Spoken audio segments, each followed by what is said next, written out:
நமக்கு கற்றுக் கொடுத்து சகலவிதமான காரியங்களில் நம்மை உண்மையோடு உத்தமத்தோடு வழிநடத்தும்படியாக அவரை நமக்கு கொடுத்திருக்கிறார். ஆகவே நாம் தேவன் காட்டுகிற வழியில் நாம் நடந்து செல்ல வேண்டாம். மனித ஆவியோடு வருங்க, கர்த்தருடைய ஆவி இணைக்கப்பட்டிருக்கிறது. ஆகவே தான் கர்த்தர் நமக்கு கிருபையாக ஆவியின் கனிகளை கொடுத்திருக்கிறார். எந்த மனிதனுடைய ஆவி கர்த்தருடைய ஆவியோடு இணைக்கப்பட்டிருக்கிறதோ அந்த மனிதனுக்குள்ள மாத்திரம் ஆவியின் கனிகள் நிரம்பி வழியும். பாருங்க, நம்முடைய உள்ளம் அதனால் எப்பொழுதும் தேவனோடு சஞ்சரிக்கிறதாகவும் தேவனோடு உறவாடக்கூடியதாக இருக்க வேண்டும். பாருங்க, யோசேப்புடைய நாட்களில் ஆண்டவர் பார்வோனுக்கு தரிசனத்தையும் சொப்பனத்தையும் கொடுத்தார். வரப்போகிற பஞ்சத்தை குறித்ததான சொப்பனத்தை கொடுத்தார். அதிலிருந்து எப்படி தப்பி செல்ல வேண்டும் அதற்கான காரணம் அந்த சொப்பனத்தையும் கொடுத்தார். அப்பொழுது அதனுடைய அர்த்தத்தையும் ஆண்டவர் யோசேப்புக்கு வெளிப்படுத்தினார். அதே போல் நேபுகாட் நேச்சாருக்கு தேசத்தில் நடக்க போகிற எதிர்காலம் எப்படி இருக்கும் என்கிறதான அந்த தரிசனங்களை ஆண்டவர் அந்த நேபுகாட் நேச்சாருக்கு கொடுத்தார். அதனுடைய அர்த்தத்தையோ ஆண்டவர் தானியேலுக்கு வெளிப்படுத்தினார். அன்பானவர்களே, வனாந்தரத்தில் வைத்து பாருங்க, ஆசரிப்பு கூடாரத்தை எப்படி யூகித்து ஞானத்தோடு அதை செய்ய வேண்டும் என்ற அந்த அறிவை ஆண்டவர் பெசலேயேலுக்கு கொடுத்தார்.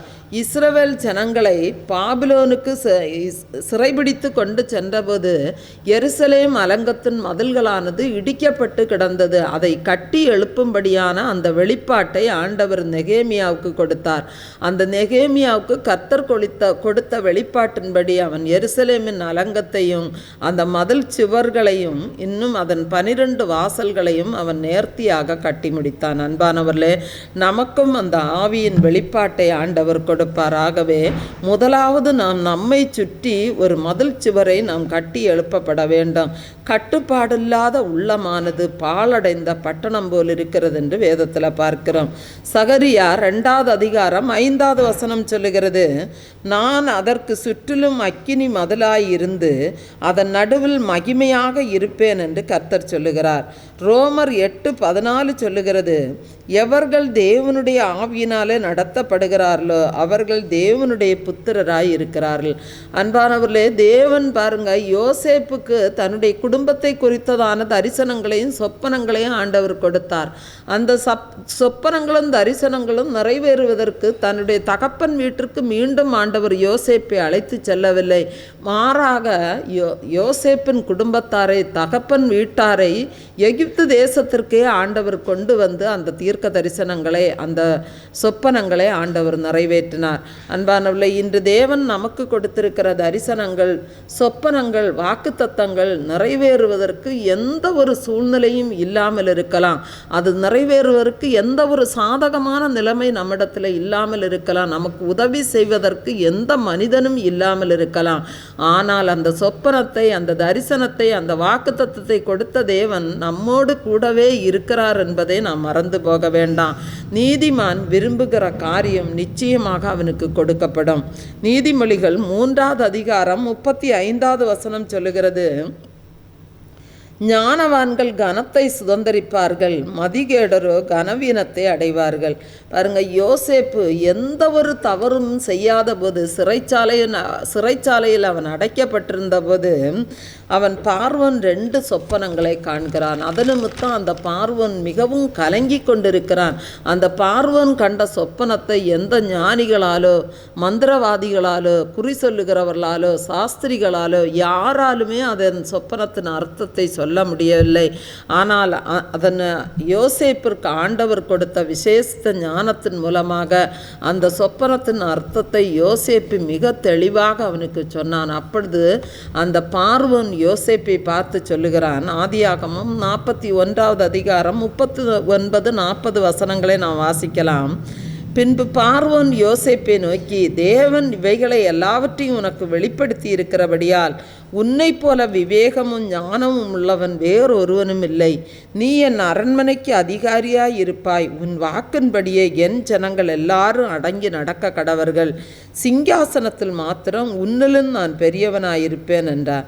ஏசாயா 43வது அதிகாரம் 4வது வசனம் சொல்லுகிறது, நீ என் பார்வைக்கு அருமையானபடியினால் கனம் பற்றாய் என்று சொல்லுகிறார். பாருங்க, தானியேலுக்குள்ள தேவனுடைய விசேஷித்த ஆவியும் தேவனுடைய வெளிச்சமும் தேவனுடைய புத்தியும் ஞானமும் காணப்பட்டதுனால அந்த பிரதானிகளுக்கும் தேசாதிபதிகளுக்கும் மேற்பட்டவனாக இருந்தான். இன்னும் ராஜாவுக்கு அடுத்த ஸ்தானத்தில் அவன் கனப்படுத்தப்பட்டு உயர்த்தப்பட்டவனாக அவன் காணப்பட்டான். அன்பானவர்களே, ஆகவே நாம் உலக ஞானத்தையோ கனத்தையோ நாம் தேடி செல்லாமல் நாம் கர்த்தருடைய ஞானத்தை தான் நாம் தேடி செல்ல வேண்டும். அப்பொழுதுதான் கர்த்தர் நம்மை உயர்த்தி மேன்மைப்படுத்துவார். பாருங்க, ஆற்றோரமாய் ஒரு பெரிய மரம் இருந்தது. அதன் பக்கத்தில் நாணல் செடிகளும் வளர்ந்திருந்தது. அந்த ஆற்றோரத்தில் இருந்த பெரிய மரம் பயங்கரமான கிளைகளை விட்டு பெரிய மரமாக இருந்தது. அதனுடைய கிளைகளை அதற்கு பார்க்கும்போது அந்த மரத்திற்கே பெருமையாக இருக்கும். அதனால் பக்கத்தில் நிற்கிற அந்த நாணல் செடியை அது அற்பமாக நினைக்கும். அற்ப நாணலே, எனக்கு சற்று காற்றடித்தாலே நீ அசைந்து அசைந்து ஆடுகிறாய், உனக்கு என் பக்கத்தில் நிற்பதற்கு தகுதியே இல்லை என்று சொல்லி அந்த மரம் சொல்லும். திடீரென்று ஒரு பயங்கரமான புயல் காற்றோடு பலத்த மழை பெய்தது. அப்பொழுது அந்த பெரிய மரமானது எவ்வளவோ முயற்சி பண்ணியும் அதால் நிற்க முடியாமல் அது சாய்ந்து விழுந்தது. சிறிது நேரம் கழித்து அந்த மரம் அந்த நாணல் செடி எப்படி இருக்கிறது என்று சொல்லி அது எட்டி பார்த்தது. அப்பொழுது அந்த நாணல் செடி எப்பொழுதும் போலவே அது அசைந்தாடிக்கொண்டே இருந்தது. அப்பொழுது அந்த மரம் நாணல் செடியை பார்த்து கேட்டது, என்னாலேயே நிலை நிற்க முடியவில்லை, இவ்வளவு பெரிய பலமுள்ள மரமாகிய என்னால் நிற்க முடியவில்லை, நீ எப்படி இப்படி நின்று கொண்டிருக்கிறாய் என்று கேட்டது. அப்பொழுது நாணல் செடி சொன்னது, காற்று பயங்கர சூறாவளி காற்று வீசும்போது அது எனக்கு மேலாகத்தான் என்னை மோதி அடிக்கத்தான் வரும். அப்பொழுது காற்றின் திசைக்கு ஏற்றபடி நான் என்னுடைய தலையை சற்று சாய்த்து கொள்வேன், அது எனக்கு மேலாகவே சென்றுவிடும், ஆனால் எனக்கு அது எந்த பாதிப்பையும் கொடுப்பதில்லை என்று சொல்லி சொன்னது. அன்பானவர்களே, தன்னை தாழ்த்த கற்றுக்கொண்ட அந்த நாணல் செழித்தோங்கி நின்றது. ஆனால் பெருமை பேசின மரமோ அழிந்து போனது. அன்பானவர்களே, தாவீது பாருங்க, கோலியாத்தை வீழ்த்துவதற்கு கையில் அவன் கவனோடு அவன் செல்லுகிறான். அந்த கோலியாத்தோ தன்னுடைய உடம்பு முழுதும் போர்க்கவசங்களை தரித்து கொண்டு அவன் நிற்கிறான். கோலியாத்து தன்னுடைய கையில் இருந்த கூழாங்கல்லை அவன் சுழற்றி அடிக்கும்போது அந்த கோலியாத்து அவனுடைய கையில் இருந்த அந்த கேடகத்தை வைத்து அவன் தடுத்திருக்கலாம். ஆனால் இந்த கல் என்னை ஒன்றும் செய்யாது என்று சொல்லி அவன் பெருமையாக நின்றான். அதுதான் அந்த பெருமைதான் அவனுடைய வீழ்ச்சிக்கு காரணமாக மாறியது. அன்பானவர்களே, நாம் இருக்கிற இடத்துல தேவன் நம்மை ஆலமரத்தை போல நம்மை பயங்கரமாக நாம் வைத்திருக்கலாம். ஆனால் நமக்கு பக்கத்தில் நாணல் செடியை போன்றவர்கள் இருப்பார்கள். அப்படிப்பட்டவர்களை நாம் ஒருபோதும் அற்பமாக நாம் எண்ணக்கூடாது. என்னுடைய படிப்பென்ன, என்னுடைய அந்தஸ்து என்ன, என்னுடைய அறிவென்ன, என்னுடைய வசதி என்ன, அப்படி என்று நாம் நினைத்து நாம் இந்த பெருமை நமக்குள்ள வர ஆரம்பிக்கும் போதே நமக்கு பக்கத்தில் இருக்கிறவர்களை நம்மை அறியாமலே அற்பமாக எண்ண தோன்றும். அதுதான் நம்முடைய வீழ்ச்சிக்கு பயங்கரமான ஆரம்பமாக மாறிவிடும். நீதிமொழிகள் 18வது அதிகாரம் 12வது வசனம் சொல்லுகிறது, அழிவு வருமுன் மனுஷனுடைய இருதயம் இருமாப்பாய் இருக்கும், மேன்மைக்கு முன்னானது தாழ்மை என்று வாசிக்கிறோம். அன்பானவர்களே, ஆகவே நாம் பெருமையோடு வாழாமல் நம்மைத்தாமே நாம் எப்பொழுதுமே தாழ்த்த கற்றுக்கொள்ள வேண்டும். 1 கொரிந்தியர் 10வது அதிகாரம் 12வது வசனம் சொல்லுகிறது, இப்படி இருக்க தன்னை நிற்கிறவன் என்று எண்ணுகிறவன் விழாதபடிக்கு எச்சரிக்கையாய் இருக்க கடவன். பாருங்க, கழுகு வானில் பறக்கும்போது காகங்கள் பின்னாடி சென்று அதற்கு தொந்தரவை எரிச்சலை கொடுக்கக்கூடிய காரியங்களை செய்யும். இந்த காகத்தை விட கழுகு பெரிதாக இருந்தாலும் இந்த காகம் தொந்தரவு செய்கிறதுனால அந்த கழுகு ஒருபோதும் எரிச்சல் அடையவே செய்யாதாம். அந்த கழுகு உயரமாக பயங்கரமாக சிறகை அடித்து பறக்க ஆரம்பிக்கும். ஆனால் இந்த கழுகை போல காகத்தால் பறக்க முடியாது. பாருங்க, கழுகு நம்முடைய வாழ்க்கையிலும் இந்த காகத்தை போன்ற அநேகர் நம்மை தூஷிப்பதற்காக, நம்மை நிந்திப்பதற்காக நமக்கு எரிச்சல் மூட்டக்கூடியவர்களாக இருப்பார்கள். ஆனால் நாம் அதற்காக நாம் நம்முடைய சமாதானத்தை இழக்கச் செய்யும்போது நாம் அந்த கழுகை போன்றவர்கள் என்பதை நாம் மறந்து போகக்கூடாது. நாம் காகத்தை போன்றவர்கள் என்ற நினைப்பு நமக்கு இராதபடிக்கு, நமக்குள்ள அந்த கோபமோ எரிச்சலோ வராதபடிக்கு நாம் தாழ்த்தி பழகி கொள்ள வேண்டும். அன்பானவர்களே, நாம் காகத்தின் நிலைக்கு நாம் இறங்கி சென்று விடக்கூடாது. ஆகவே நாமும் பதிலுக்கு நம்முடைய வாழ்க்கையில் அந்த கோபத்தையும் எரிச்சலையும் நாம் காட்டாதபடி தேவனுடைய பிள்ளைகளாக தேவனுக்கு உகந்த அந்த சுபாவத்தை நம்முடைய வாழ்க்கையில் நாம் தரித்து கொள்ளும்போது அந்த பிறர் மேலே நமக்கு இரக்கமுள்ள ஒரு சுபாவத்தை மாத்திரமே நாம் செலுத்துகிறவர்களாக இருக்கும்போது தேவனும் நமக்கு உதவி செய்து நம்மை மென்மேலும் உயர்த்தி ஆசீர்வதிப்பார் என்பதில் எந்த சந்தேகமும் இல்லை. ஒரு பாடலை கூட நாம் கரங்களை தட்டி உற்சாகமாக பாடலாம். ஆவியான எங்கள் அன்பு தெய்வமே, அடியோரை ஆட்கொண்டு நடத்துமே, ஆட்கொண்டு எங்களை அனலாக்கும் அன்பினால் இன்று அலங்கரியும் என்கிறதான பாடலை நாம் கரங்களை தட்டி உற்சாகமாக பாடலாம். ஆவியான எங்கள் அன்பு தெய்வமே, அடியோரை ஆட்கொண்டு நடத்துமே, ஆவியான எங்கள் அன்பு தெய்வமே, அடியோரை ஆட்கொண்டு நடத்துமே, ஆட்கொண்டு எங்களை அனலாக்கும், ஆட்கொண்டு எங்களை அனலாக்கும் அன்பினால் இன்று அலங்கரியும், அன்பினால் இன்று அலங்கரியும், ஆவியான எங்கள் அன்பு தெய்வமே, அடியோரை ஆட்கொண்டு நடத்துமே, ஆவியான எங்கள் அன்பு தெய்வமே, அடியோரை ஆட்கொண்டு நடத்துமே. ஜெபிக்க வைக்கும் எங்கள் ஜபவீரனே, துதிக்க தூண்டும் துணையாளரே, ஜெபிக்க வைக்கும் எங்கள் ஜபவீரனே, துதிக்க தூண்டும் துணையாளரே, சாத்தானின் சகல தந்திரங்களை தகர்த்தெறிய வாருமையா,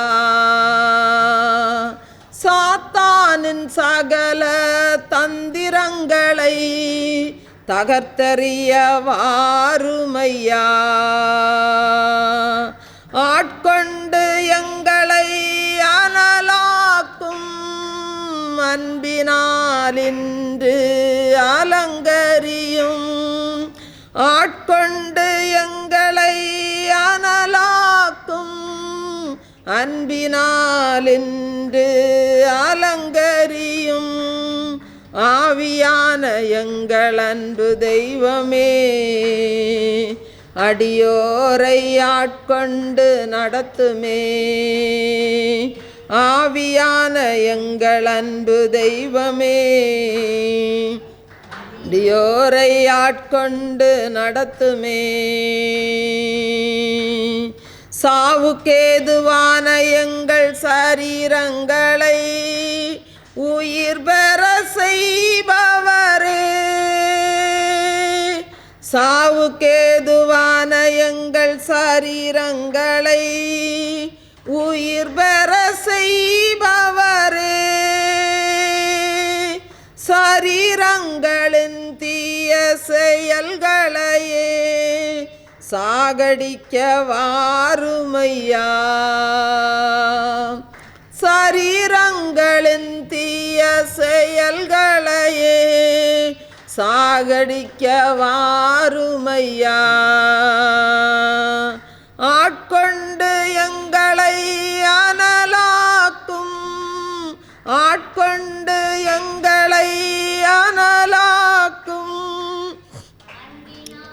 என்று அலங்கரியும், அன்பினால் என்று அலங்கரியும், ஆவியான எங்கள் அன்பு தெய்வமே, அடியோரை ஆட்கொண்டு நடத்துமே, ஆவியான எங்கள் அன்பு தெய்வமே, அடியோரை ஆட்கொண்டு நடத்துமே.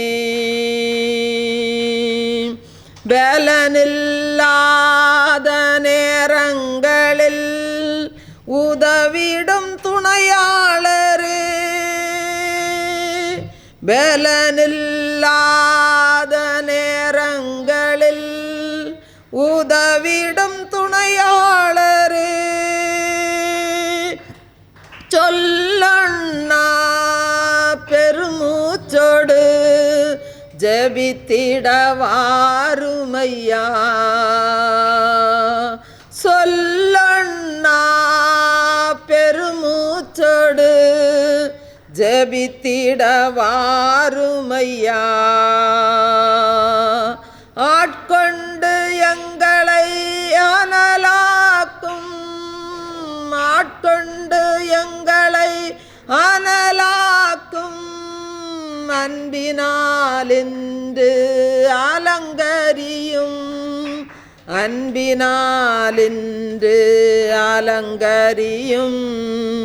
ஆவியான எங்கள் அன்பு தெய்வமே, அடியோரை ஆட்கொண்டு நடத்துமே. ஆவியான எங்கள் அன்பு தெய்வமே, அடியோரை ஆட்கொண்டு நடத்துமே. மனதை புதிதாக்கும் மன்னவனே, மறுரூபமாக்குமையா, மனதை புதிதாக்கும் மன்னவனே, மறுரூபமாக்குமையா. ராஜாவின் இரண்டாம் வருகைக்காக எந்நாளும் ஏங்கச் செய்யும், இயேசு ராஜாவின் இரண்டாம் வருகைக்காக எந்நாளும் ஏங்கச் செய்யும்.